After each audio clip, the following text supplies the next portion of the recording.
בכפר לילדים בסיכון, נרדים שבערד, מאמינים שהמסע לפולין הוא לא רק חוויה חינוכית, ויש לו גם ערך טיפולי ושיקומי.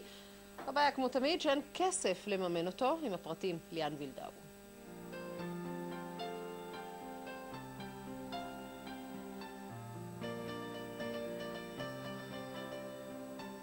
בכפר נרדים מחפשים פתרון, איך מגייסים יותר מ-200,000 שקלים בתוך חודש בלבד.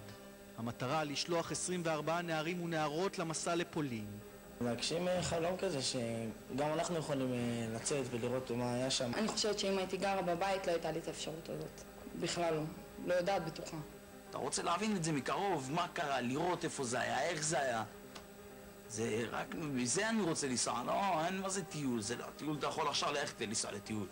לא מדובר במשהו ברור מאליו בעבורם, אין זה מסע בית ספרי רגיל.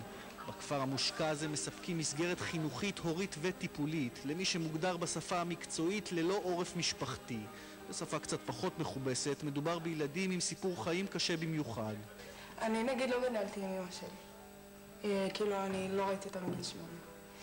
אז לא יודעת, זה כאילו איזשהו מקום, כאילו גם להם לא היה אף אחד, כאילו יותר הבנה כזה. שני מסעות לפולין נערכו לשכבות קודמות. בכפר מספרים כי ניסיון העבר מלמד, ההשלכות של המסע הזה הן הרבה מעבר לחותמת בדרכון, כלי טיפולי של ממש. כרגע אנחנו בבירגנאו ויורד של שלג. צריכים לזכור תמיד מאיפה אתם באים ולאן אתם שייכים ולאן אתם הולכים ואיפה אתם הולכים לגדל ילדים, והכי הכי חשוב זה את מה אתם מייצגים. יוצאים משם ילדים עם תובנות אחרות. אני חוזר עם חבורה אחרת של ילדים שהיכולת שלהם לקבל את הטוב של העולם גדל מאות מונים, והחלק שלהם לקבל את הקושי של העולם הוא גם כן גדל מאות מונים.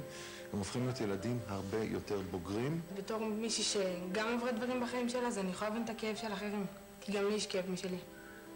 כ9,000 שקלים לילד זו העלות, כדי להוציא גם הפעם את המשימה לפועל.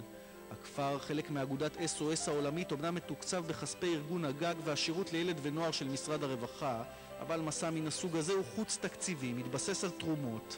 השאלה כעת היא אם יימצא מי שירים את הכפפה בזמן.